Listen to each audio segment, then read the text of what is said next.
G'day, everybody, and welcome to this week's ScaleUps podcast. Today's interview is with Rosie Yeo, founder of Bold Strategy. In a nutshell, today's conversation is, surprise, surprise, all about strategy. How do you get people out of business planning and into strategy? Sometimes they think they're doing strategy, but it's really just 12 months priorities and objectives. What are some of the characteristics of good strategy? What are some examples of good strategy? How do you build shared ambition with your team when it comes to strategy? And I really want you to make sure you listen right to the end, because Rosie talks about how to get in the right mindset before you start working on strategy, which I think is super key. It was a wonderful conversation, and I'm sure you will enjoy it.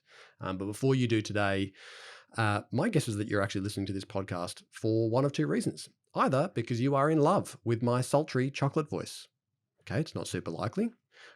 Or perhaps you're a founder or you're a leader looking for clues and tactics and strategies and tools and secrets about how you can ramp up your growth or your valuation of the business smartly. How do you make the most out of the next 3 years? Well, I've got a treat for you. I've recently published a checklist for you, my beautiful listeners, called 8 Steps to Fast Tracking Your Growth and Valuation. It's a step-by-step process, both for developing a growth strategy, but also for optimizing and renovating your business model. So you kind of pick up the business model whilst you go through it and put it under the light, look at the things that make businesses more scalable, more valuable, and you get a chance to choose to embed some of those into your strategy. Anyway, it's the same process that I take people through in my upcoming ScaleUps roadmap course. Obviously, there's a lot more detail in the course, and this is only a few pages. But I wanted you to have the steps for free so that you can pick it up and use it instantly to create a better plan for your business, so that you make the most out of the next 3 years. I mean, you're going to spend the same amount of time in your business in the next 3 years doing stuff. This is all about making it count and making the most out of that time. So just jump on over to seansteele.com.au/checklist and you will have it in moments. Hope you enjoy it. Hope you love today's episode as much as I enjoyed putting it together for you. seansteele.com.au/checklist. Get amongst it. Bye-bye. Welcome to the ScaleUps podcast, where each week you get to hear Sean Steele, professional CEO, growth mentor, and advisory board chair, unpack the strategies that successful founders have used to achieve scale in their businesses. Stay tuned as he interviews the entrepreneurs who've made it, learns from industry experts, and follows a group of founders still striving to scale. G'day, everyone, and welcome to the ScaleUps podcast, where we help first-time founders learn the secrets of scaling so they can fulfill the potential of their businesses, make bigger decisions with greater confidence, and maximize the value and impact they can have in the world. I am your host, Sean Steele, and my guest today is Rosie Yeo. Do I pronounce it Yeo, Rosie? Have I got that? Yo. Yo. Yeah. Okay. Thank you. Founder of Bold Strategy. How are you today? It's so good to have you. Yeah, Sean, lovely to be with you too. Really well. Well, we were introduced by Sophie Scott not long ago, who I recently interviewed on the podcast about how to reduce the risk of burnout for founders, especially we sort of get towards the end of the year. We're just talking about this offline. People are pretty busy trying to ram things home, and on episode 55 we talked a bit about how to sort of prevent burnout in founders. But in my conversation with Sophie, I really wanted to see if she knew anyone around the words around strategy. And I was super excited that she introduced me to you and I'm really excited to be talking to somebody else who spends a lot of their time talking to clients about strategy. Takes me off the island and gives me someone to chat with, because I think, you and I probably also work in slightly different spaces. You tend to work, probably a bit more with the larger organizations, boards, executive teams, and certainly business leaders. And I probably tend to work in the 2 to 20 mil range far more. So I'm probably working a bit more with the smaller end of town in terms of revenue. And I know that some of the listeners will probably think, well, this is a bit weird. Why is Sean, who spends all this time talking to us about strategy, got somebody else who also spends time on strategy? And I was thinking, well, why wouldn't you do that? I mean, no one has all the answers. And I'm sure you, like me, I don't ever fall into the trap of thinking that I'm the person who's got all of the answers or the only perspective that's of value. So I was really keen for us to get together today and explore your philosophies and approaches and a bit of a creative exchange, because I'm sure we're going to be able to give founders who are listening something to really think about in the context of, if they want to make the next 3 to 5 years count for them, they're going to be busy doing stuff anyway, right? Why not try to set themselves up for success with the best of both of our thinking? How does that sound to you? Sounds fantastic, Sean. And you're right. I mean, the first thing all of us need to bring into talking about strategy is curiosity. As soon as you have everybody walking into the room thinking they know it all and thinking that they're the experts walking into the room, that's the time when you don't come up with any new ideas because you're just stuck with what people know already. So I love the opportunity to speak with people who have different perspectives and also find where the similarities are as well. That's right. And one of the things something that you just said there just made me think about the fact that sometimes people, when they're getting help or getting sort of outside support, often ask the question things like, but that person doesn't come from our industry, so how are they going to help us, develop strategy or provide guidance or advice? And I always think, how many years of experience are sitting in this room with industry experience? It's usually somewhere between like 80 and 150. And I'm thinking, do you need more industry experience? Like, really? Or do you need somebody who's going to Yeah. ask you some harder questions and some deeper questions to think about, to perhaps take you outside industry, and to maybe think a little bit more differently? And I know that from a background perspective, you've helped thousands of both individuals and businesses really reimagine their futures through a simple approach to strategy and to setting bolder long-term plans and mapping the pathways to help them get there. And that's either been, correct me if I'm wrong, but either directly facilitating or consulting to them, be that boards, executive Mhm. teams, owners, etc., or them, I guess, applying your principles themselves, having read your book, Go for Bold: How to Create Powerful Strategy in Uncertain Times. One of the things I was interested in up front, Rosie, was that you've come out of a sort of public affairs strategy kind of background, which is a really interesting way to be transitioning into the strategy work that you do. And you do strategic planning, but you also do policy facilitation as well as leadership development. Mhm. Um, how did your work in political advisory originally and public affairs, how's that influenced how you actually think about the development of strategy? Well, I think my early work in politics, whatever you think of politics, the most interesting thing about politics is that the first thing you learn is that you absolutely need to take a really wide view. So if someone's coming up with a policy idea or something that, some change they want to make, you've got to be really clear what every single stakeholder and every single organization thinks about that idea, how they're going to respond, how it'll impact on them. Because otherwise, you're sort of making decisions in an echo chamber, Mm. and you're not really appreciating what the impact will be. So just taking that wide view, that wide perspective, is probably the most important thing I took away from politics. I mean, I think the salutary lesson I also took was that, the more you're taking, the tendency sometimes in politics is to take very short term perspectives. So, Mm. people make decisions based on what the impact's going to be at the next federal election or the next state election or whatever it might be. But of course, particularly when you're designing public policy, you're putting big amounts of money, big structural change into things that are going to have an impact long after Mm. current crops of politicians are being around. So finding the politicians and the leaders in bureaucracies who are absolutely willing to take that long term perspective and make those best decisions based on that long term view. It didn't always happen, but when it does happen, it's really powerful. Well, that's a very interesting. I mean, geez, that's a huge topic that we probably should be careful about how we dive into around the Australian political system and how much it incentivizes long-term thinking for our political leaders. But it's not that different in business, really, is it? Because particularly if a CEO or a leadership team they always have short-term results pressures. So whether they're publicly listed and they've got external shareholders and lots of transparency, or whether they are just super motivated in terms of their own profitability or their own impact, and they can get very attached to short-term results. And I think one of the words that you used was sort of, business planning versus longer-term strategic thinking. It's very easy to do business planning. Everybody can Mhm. see the priorities in their own mind for the next 6 to 12 months. What should I focus on? Well, there's a million things you could focus on. You can probably prioritize it pretty easily, but that doesn't mean that it's necessarily going to lead you somewhere. How do you Mm. find, how do you think about that? If you think about smaller businesses that perhaps wonder, strategy all sounds great, but it sounds a bit lofty to me. Like, do I really need to be thinking about sort of strategy? Like, my world moves too fast. I have to adapt and change every 5 seconds. Should I be spending time on strategy? What do you think about that?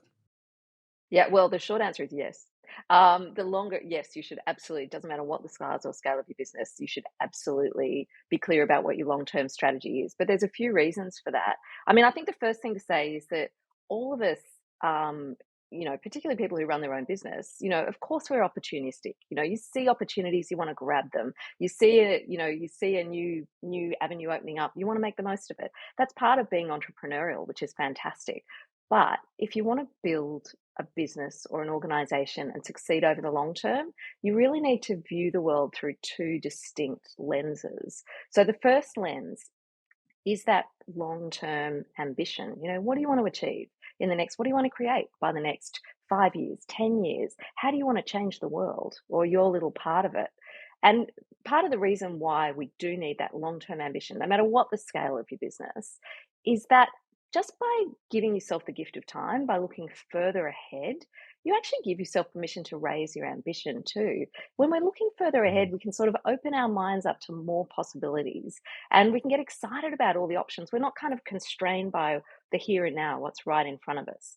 But of course, we're also dealing with a lot in the, in our immediate focus. So the second lens is about how do we make, once we've got clarity about where we're really trying to land long term, then it's much easier to take a short term focus as well, and sort of juggle all the opportunities and things we need to do in the now, but you keep that eye on what does that mean for the future as well. It's a bit like, I really like going hiking.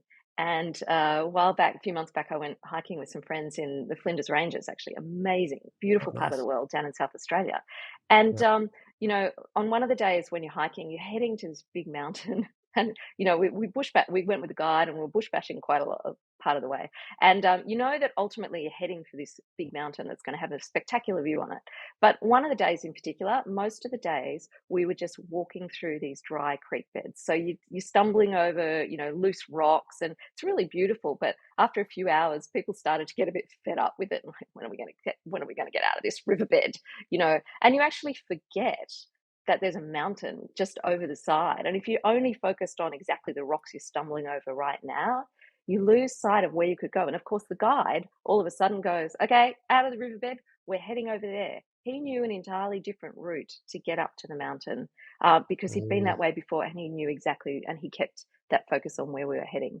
So I do think all of us need to just juggle those two lenses all the time. And that long-term perspective helps you make much better decisions in the moment. That's really interesting that you say that, because it reminds me of a conversation that I had only a couple of days ago. I was helping to facilitate a session. I'm an advisory board chair and a fellow at the Advisory Board Centre, which is like a peak body for advisory board professionals. And we were running a training session for new advisory board chairs. And one of the things that I was sharing a story around was why sometimes owners really like starting to formalize their support structures around things like advisory boards, because it starts to elevate them out. They might be quite good at, if you were to say, hey, can you give me some kind of an update, a monthly report on your business? Great. They'll probably give you a whole bunch of operational metrics, and they'll probably give you a whole bunch of financial metrics. They'll give you a P&L, they'll give you some analysis, they'll tell you what's going on, they'll tell you a bit about what's right now. But what most of them don't have is because they don't usually have a strategy in place, and they have not thought about what are the leading and lagging indicators that might attach to, say, key initiatives, big bets, like a couple of key things that are really going to shift the dial in helping them move between where they are now and where they want to get to. So they're not just doing that urgent stuff. They're actually doing they're creating space for some of those important things that may not be quick payoff, but might be long-term, really starting to shift and change the business model so it becomes more competitive, or it becomes more able to deliver longer-term impact, not just short-term results. And all of a sudden there's almost like a third page to the report, which is the sort of strategy KPIs. Like, what are the things we need to be looking at that are going to tell us whether we're changing the future dial, even if it's not changing the dial immediately right now. And so I really like that context around the rocks and the rocks and the peaks, because it's very easy to get lost in the stuff that's right now. That's a never-ending, miasma of things that are urgent and often sometimes important, but the non-urgent important stuff often goes by the wayside unless you've got that strategy and that vision to anchor you to actually what you need to be working on for the future. What, Rosie, you could have taken your career in a lot of directions. Why do you like working with boards and leaders on strategy? What lights you up about it? Okay, so there's probably two things that I love about my work. There's actually lots of things I love about my work, let's be honest. I mean, the first thing is It's an absolute privilege to be in the room with people who are very smart, very passionate, very committed to what it is they want to achieve. And to be able to do that, like to be in a room with, a corporate board one day and then a government organization working with stakeholder organizations the next day, and, then a smaller non-profit organization trying to figure their way through the ups and downs of COVID. Like, it's such a privilege to be there when the big decisions are made and the really important conversations are had. So every time I'm in the room with a group, I learn about different approaches to strategy and different ways of planning for the future. Really, the reason why I started in facilitation was because I'd worked in politics, I'd run public affairs for an industry association, and I was actually on a national regulatory board, so I was doing director roles as well. And I have to confess, I hated going to strategy meetings. I walked in, you almost had to kind of push me into the room because I found them frustrating and, time consuming. And it seemed like people were so busy discussing definitions, like, oh, no, you're talking about a goal. No, we've got to focus. What does that mean for an objective? Are we talking about the vision or the mission? There was all this time talking around the framework and not enough time having the really important conversations about what was most important. So I thought there actually has to be a better way. I know these things are important. There's got to be a better way. So I did some training on facilitation. I'd done my MBA. And so, I tested out some of my ideas when I was working with some of my government relations clients, when we needed to have a strategy session with the marketing department and the R&D and the sales and everybody else about a particular, when I was working for consulting to a food company, things like that. And then organizations, my clients started saying to me, oh, you did that, you facilitated that session really well. I know you've got an MBA. Can you just do our whole strategy now? I was like, sure. I'll give it a whirl. So, that I literally learnt on the job after doing initial training in facilitation. And literally every time I walk out of a room and having done a strategy process with an organization, it's a fantastic time to go back and reflect and think about how can we make these conversations better? How can we ensure that genuine agreement is reached? How do we make those decisions about what's being bold enough for this organization? What does bold look like for this organization, and how are you going to go out and deliver it? That's a really interesting context too, because strategies that lack boldness are actually just longer term business plans, aren't they? Like, it's business planning with a few years added, as opposed to actually something that people go, huh, imagine if we could do that. Like, I always think about Yeah. this, cognitive dissonance that sort of needs to be felt, like this tension between, like, you should look at that strategy piece and go, I probably don't have all the answers as to how we're actually going to do that. And I don't need to know all of the answers. And it should actually make me feel a little bit uncomfortable. If it's not making me feel uncomfortable at all, it's probably not big enough. If there's no tension in there, but that's actually the stuff that uplifts people, because if they can see line of sight and go, oh yeah, we can do that. That's just easy to execute. That's probably just business planning. You probably really haven't elevated the conversation just Yeah. yet. So then, And speaking of elevating a conversation, it's an interesting question to think about. Should your business plan or your strategy be the larger document? And I would actually propose that your business plan is fantastic. It's got a lot of detail, it's got a lot of numbers, it's got a lot of things. But if you can't capture your strategy, your overall strategy in a very short document, then it's probably not a strategy. It's probably because it's not clear enough. I remember, I think it was Bain and Co. Chris Zook from Bain and Co. Has done a lot of work on, the secrets to long-term success of organizations, large and small. And even for the larger organizations, one of his key findings was that long-term success is absolutely linked to simplicity. Like, if you're clear about that overall, those core elements of your strategy and, and what your ultimate purpose is, that's a secret to long-term success. So, I love that idea of just making sure, can you explain your strategy in the framework of a fairy tale? Takes one page. Once yeah. upon a time, there was a thing. And, Mhm. these are the things we need to overcome. This is where we tried to get to. This is how we're going to do it. It's a really easy and simple way of testing, how clear people are on their strategy. Anyway, I I digress. Sorry. Back to No, you. no, I think it's a super important point. That the output of every strategy bit of strategy work that I do with clients is, it's captured in two documents. One, which is a single page desktop background image that every team member can put on their computers, or that you can install on their computers, or whatever the IT framework is. And so it should be able to articulate that entire story, who we are, where we're going, how we're going to get there, what success looks like. That's all captured in one desktop background image. So actually then Love your that. ability to explain it to people is super easy, because you can refer to it all the time. It's very easy. It's always, present for them. And then I also give them a PowerPoint version just in case they need to sort of chop it up into different other, sort of forums, like they might be having town halls or whatever. But one of the last things I do with founders when we're finishing the process is we talk about, which I really learned from Jamie Christopherson, who I had on the podcast a while back, who does a lot of work on strategy and strategy to execution, like really gets deep into the supporting the execution of the strategy, was how is it articulated to people? How are you telling that story? How, getting people actually to practice bringing if the simplicity is not there, they can't turn it into their own words, and they're trying to remember something that's rote and long, and they're trying to remember all the points, as opposed to being able to actually to embody what the whole driver of this thing is, what it's all about, and then be able to bring their own language into it and explain it to people, both to their own teams, but also to their customers. Because I loved, he made this challenge, which I thought was beautiful. He said, well, I said, how many people would want to share their strategy with their customers? And he said, well, if you can't share it with your customers, how customer focused is it? And I thought, that's just such a great question, right? Now, not every strategy is going to be Yeah. entirely customer focused, but if the core of that strategy is not creating more value for those customers, then what's going on with the strategy? I really loved that context, but that simplicity is what That's gives you that fantastic. sort Yeah, of foundation, right?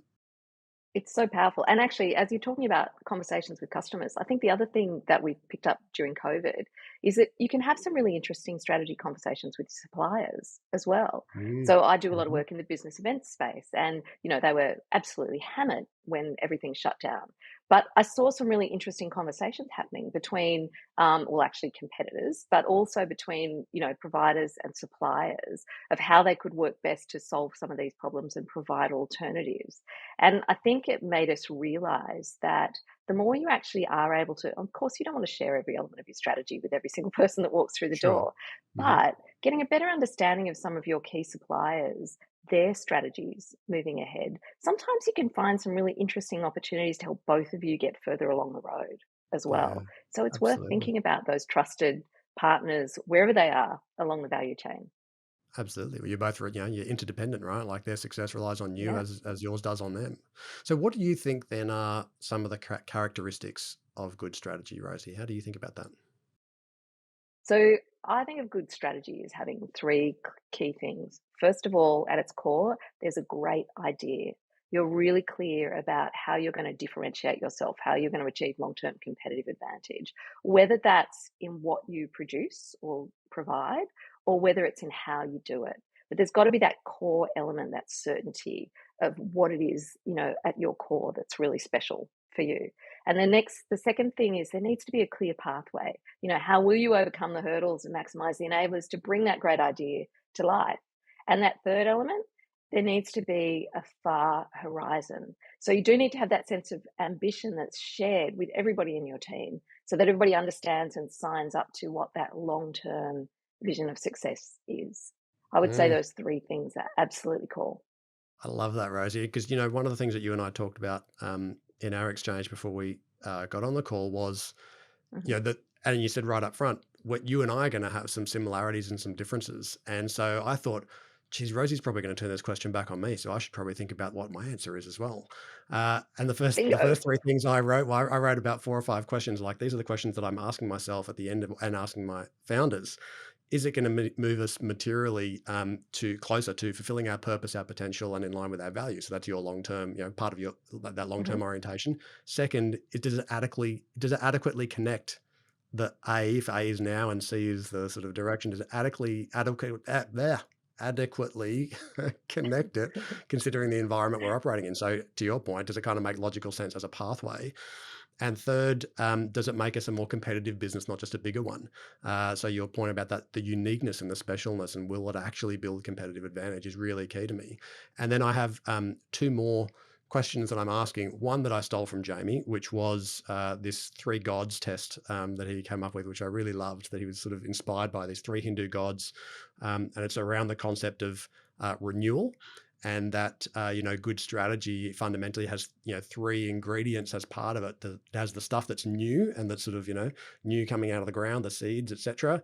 The stuff that actually is really important from where we've been and that needs to be maintained and nourished and continue to grow, and the stuff that we need to let go of to create space for the other two. And I really liked that sort of balance. And then the final one was, is it something that our customers, and I think I'll now add suppliers to that, is it something that our customers and suppliers would support because they think they're actually going to receive value from that and therefore can engage in it. And therefore it's sort of it's sufficiently value creating for the network as opposed to just value creating for me as the founder. So yeah, we're very aligned on that. That's Yeah, wonderful. you're Any right. That's examples fantastic. that you think of? Companies that you consider as a benchmark, or it could be clients that you've noticed just had something really special about the way that they put together their strategy, and what might we take from that? Yeah, it's so interesting, isn't it? You know what? Let me start with one little example. It's a tiny little startup in Sydney. A couple of people started this off. They're really great software developers. Hmm. So they established a company to create software collaboration tools to help software developers collaborate with other software developers. So it's like Yeah, Geek yeah. Central. So a Love it. couple of guys started off this small startup in Sydney, but right from the start, they knew that they wanted to go global. So they had these big ambitions. So what do? You're in a small startup in Sydney, pretty much the base of the earth. You have no money, and yet you have this global ambition. So of course, what they did was they asked a big and imaginative question: what if we threw out the rule book on corporate software sales? So back when they started, to sell corporate software to corporates, you have a big sales team. You go in, you talk to the corporate managers, and you price it at Yeah. premium corporate pricing. They're like, no, we're going to throw out the rule book. So they didn't even have a sales team. They they provided their software for virtually free. They virtually gave it away because they wanted the tech developers themselves to try it, love it, and recommend it to their teams. Now that tiny little startup in Sydney was, of course, Atlassian 20 years ago, which is now, Wow. of course, a $50 billion gorilla on the US Yeah. stock exchange. But they were a startup, and they just asked that imaginative question about, we know we've got a great product, but how do we do it differently? How do we give access to it and give scale to it differently?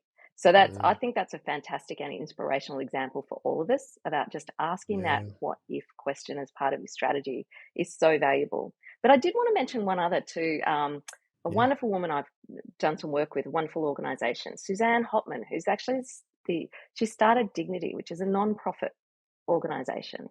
And Suzanne started it because she was working in social services in Sydney again, and she saw, women and children escaping domestic violence being like stuck in dingy, unsafe hotel rooms with no path forward because Mm, there was no long-term housing.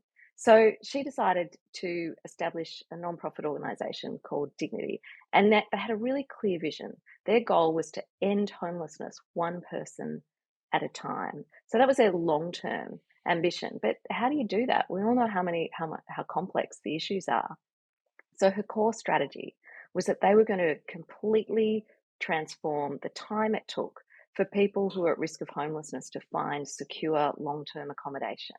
And their roadmap ensured that the people who worked with Dignity, their clients, managed to find secure housing not years or months after they sought help, but just 2 weeks wow. is their average time. And of course, once you find secure housing, everything else falls into place. It's much easier to get Mhm, healthcare. It's much easier to get the kids mhm. back to school, to find work. So just by transforming that one part of the process, she's transformed, I think it's like 150,000 people.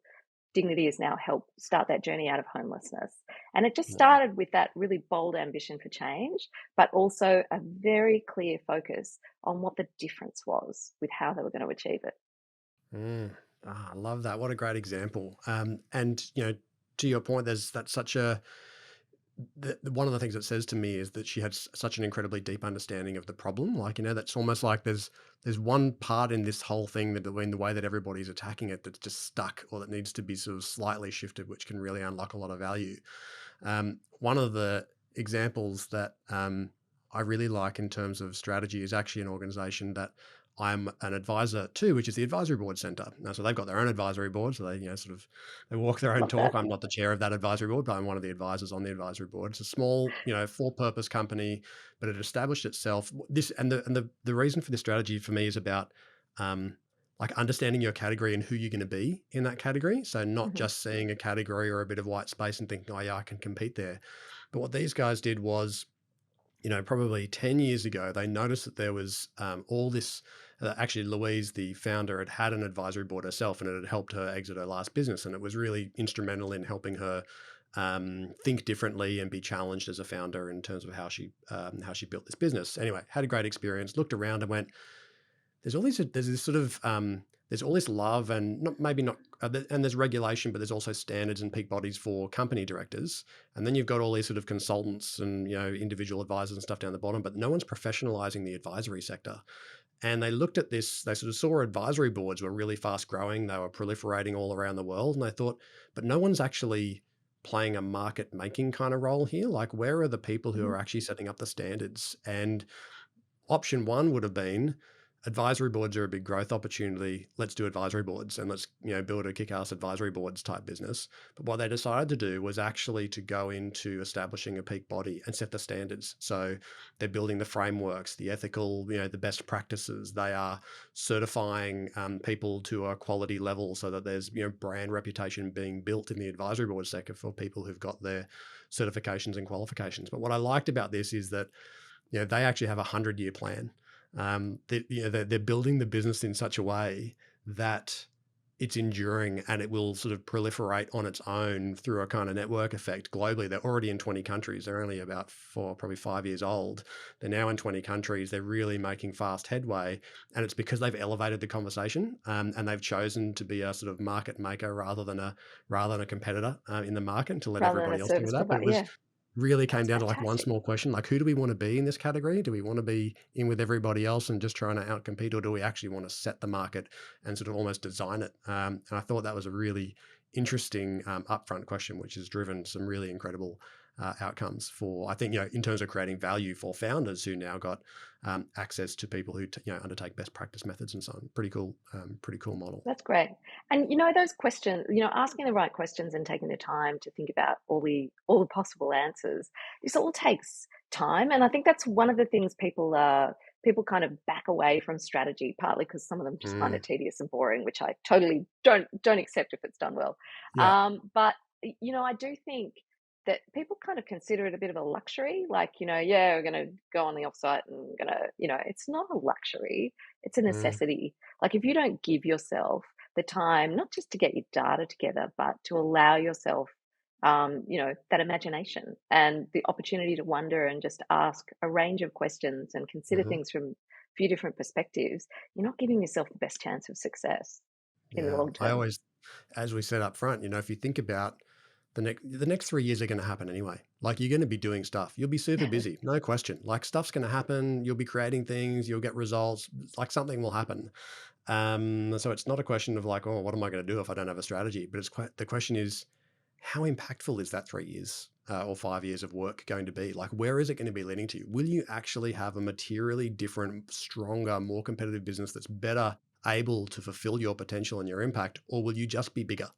Because if you're just bigger, I think that's a bit of a missed opportunity. If you've got a business that really can create value in the world, then I think Mm, it's a sort of lost opportunity. Speaking of the mm. questions, Rosie, do you have a framework, steps that you use that you could share a bit with the audience?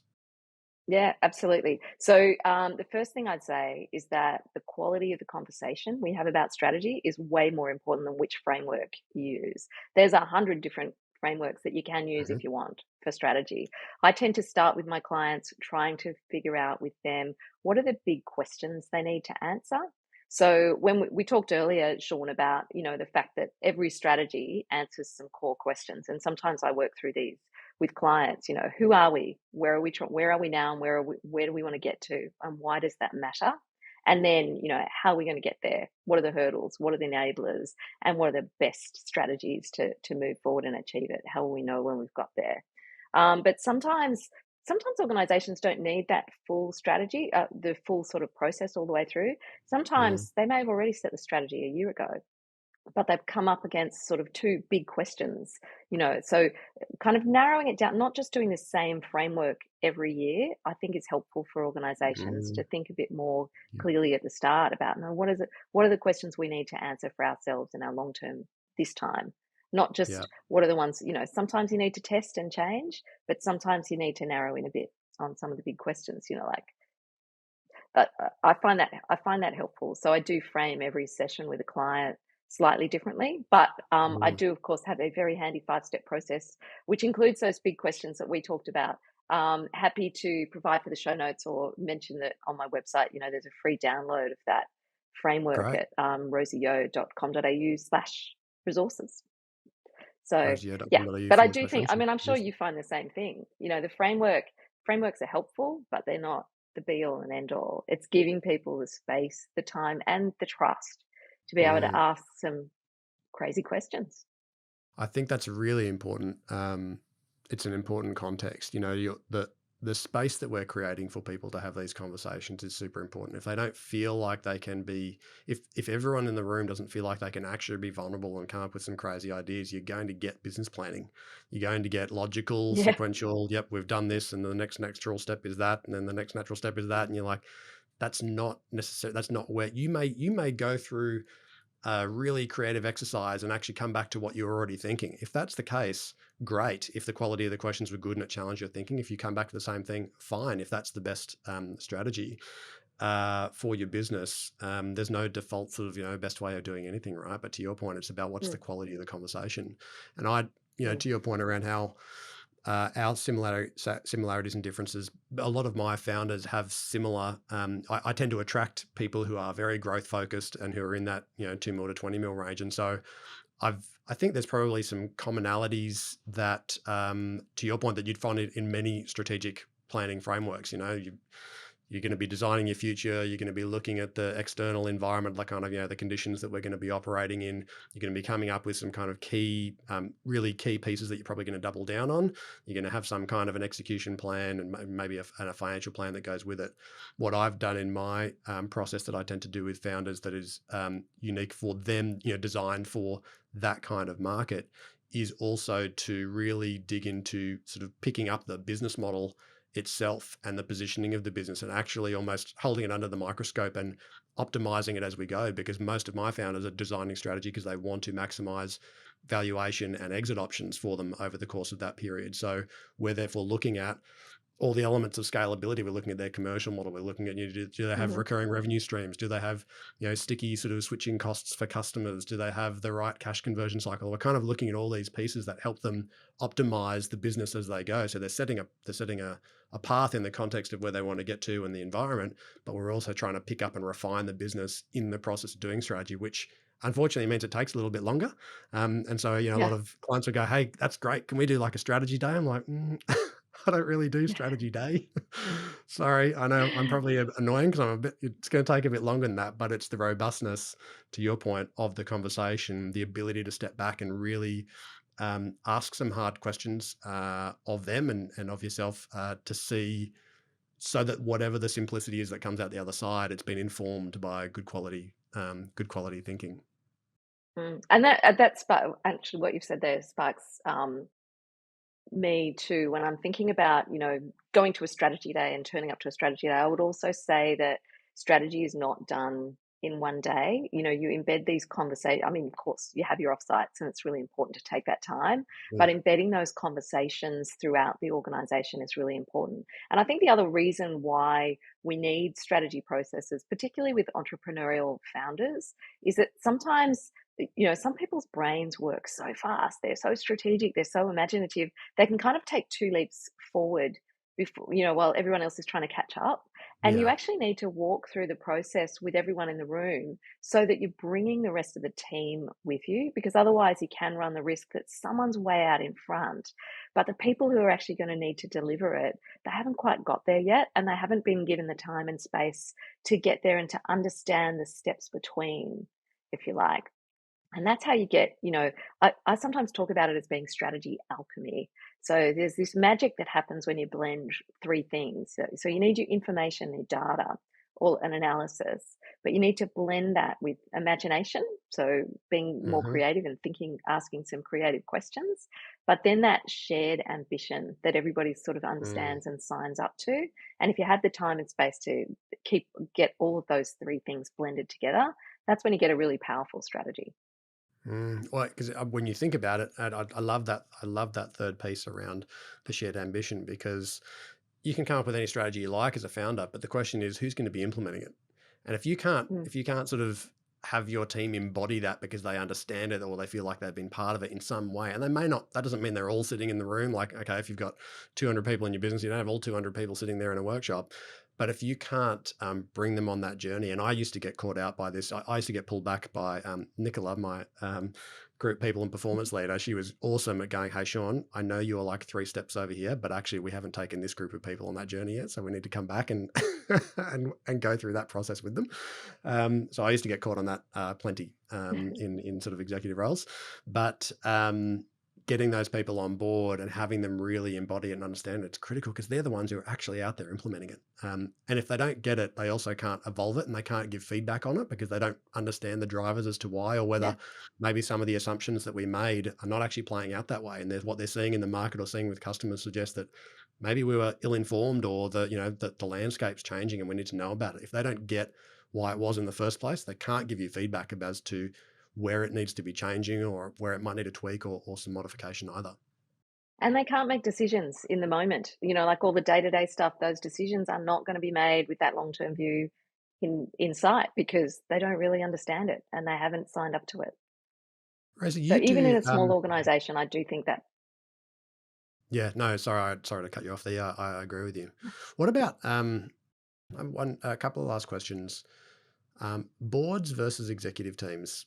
Um, I meet a lot of directors, lots of non-executive directors, and there's a constant, almost circular conversation about what is the board's role in the context of strategy. And so lots of our founders will be going, I don't have a board; it's not really relevant to me. But at some point, you might end up with a governance board. And so if when you do your Australian Institute of Company Directors certification and so Mhm. on, and it very clearly says the board's role is strategy, and then the conversation that comes, well, is it the board's role to create strategy? Is it the board's role to validate strategy? Is it the board's role to approve strategy?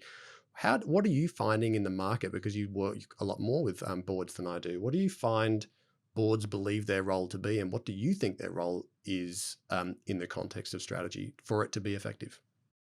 Yeah, well, so I think there are lots of I think you're right. There's lots of differing views that, you still do see some boards who are kind of sitting there going, right, this is our job, we're going to keep it. We'll let the CEO in the room, but the rest of us are doing strategy. I don't think that's optimal. I mean, for me, I absolutely believe that you should be having conversations in the room with the board and executive together. If you're having the big future conversations, you have those conversations together, you work through ideas and options together. The management team then comes back with assisted by the consultant who's written a fantastic report at the end of the session. Comes back with what that strategy outline should look like. And Mhm. then the board's option is to then look at it again, with the benefit of hindsight and a bit of time having elapsed between Mm. the conversations, and that because we can all get excited about things and then have to look at it again in the cold hard light of day.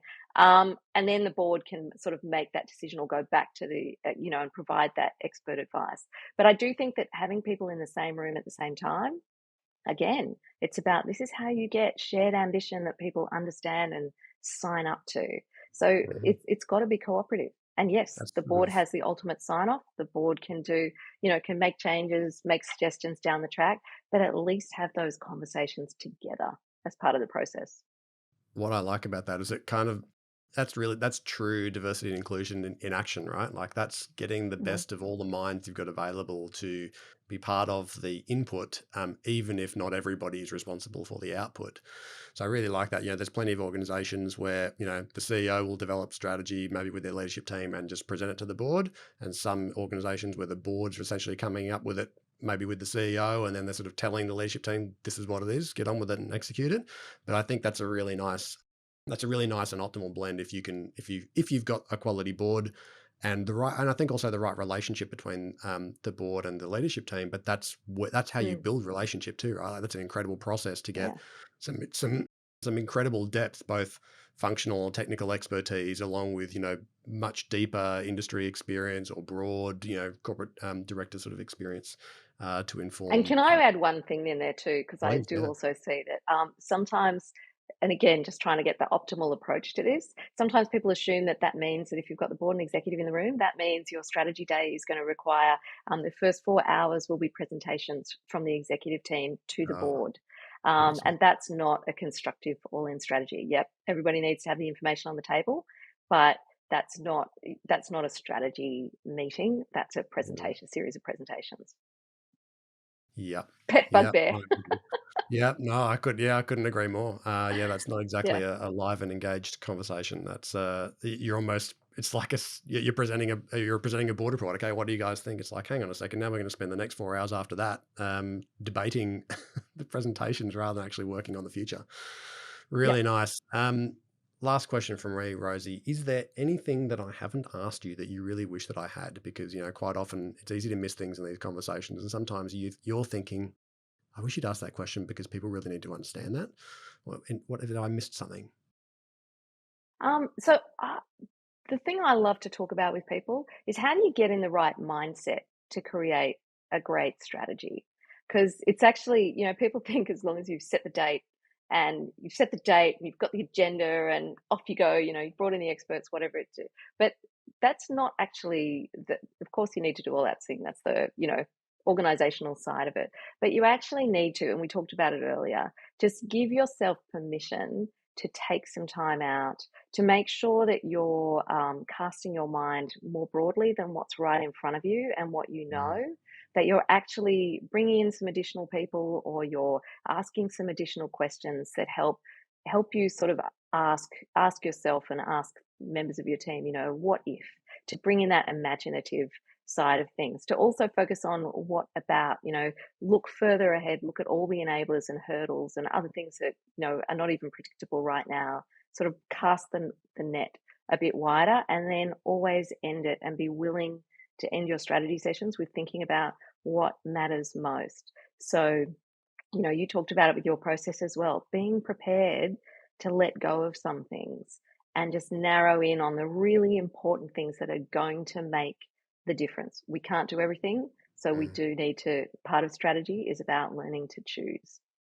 If people knew coming, if you think about in that context, you mentioned up front, some people are like, oh God, another strategy day. Like I've been to some, I've been to some in the last 12 months where I could almost feel everybody had come into the room. Wasn't my strategy session. I'd been invited to it where there was probably 25 people, and I could see people had entered with this, "Oh, I've got so much stuff to do. I can't believe I have to sit in a strategy day. This is going to be crap." Um, but had they been given good pre-framing questions, things to really chew on, and part of the setup was, by the way, we might be making some pretty important decisions about the things that we're going to let go of to create space for the things that are new, I think you'd have a lot of people's attention pretty quickly and some really good thinking about the future and stuff that they think, this is my opportunity to contribute to a transformation. It's not just going to be a extended business planning session, which is very different. That's Mm. amazing. Thank you for sharing that, Rosie. Well, I have had a great time with you. Thank you so much for all of your wisdom that you shared with us today. How can people get in touch with you or follow along with what you're doing? Oh, thanks, Sean. It's been a fantastic conversation. I've really enjoyed it too and learned a lot from you. So if people are interested in my book, Go for Bold, you can go to goforbold.com.au to buy a copy of that. Or it's available at all good bookstores and maybe some crappy ones, who knows. And there's also rosieyeo.com.au. So thanks again, Beautiful. Sean. It's been great. Beautiful. My pleasure. Thank you so much, Rosie. Well, folks, look, we'd love to know what questions that you have about strategy or things that might have resonated with you today that you'd love to tease out with us. Feel free to send us an email at questions@scaleupspodcast.com. Rosie or I will come back to you on those. Feel free. I'll forward those on to Rosie if we get some of those through. If you valued the information you got today, of course, if you can subscribe or leave us a review, we'd much appreciate that. Helps other people find it. If you're not driving your car at the time that you're listening to this or riding a bike or something else like that, might be worth just hitting the share button, sending this to, just take a screenshot, send it to a friend, just send it to somebody who is in a position where they probably need to think about the next 3 to 5 years and maybe might be able to get more out of that period if they were to ask themselves some good quality questions like some of the ones they've heard today. Thank you so much, everybody. You've been listening to the ScaleUps podcast. Thank you, Rosie. I'm Sean Steele, and I look forward to speaking to you again next week. G'day everyone, just a couple of quick things before you go. If you have questions that you'd love myself or an upcoming guest to tackle about challenges that you're facing in scaling your business, please just jump straight on the website, scaleupspodcast.com. You can record your message straight from your mobile by hitting the button on the right-hand side of the page, or you can just email them the old-fashioned way, questions@scaleupspodcast.com. And just a quick reminder, nothing we spoke about today constitutes financial or business advice. If you are considering making big decisions in your business, seek out a professional who can look at your situation in detail and make sure you're getting sound, personalised advice. Thanks for listening. Look forward to being back in your podcast feed next week.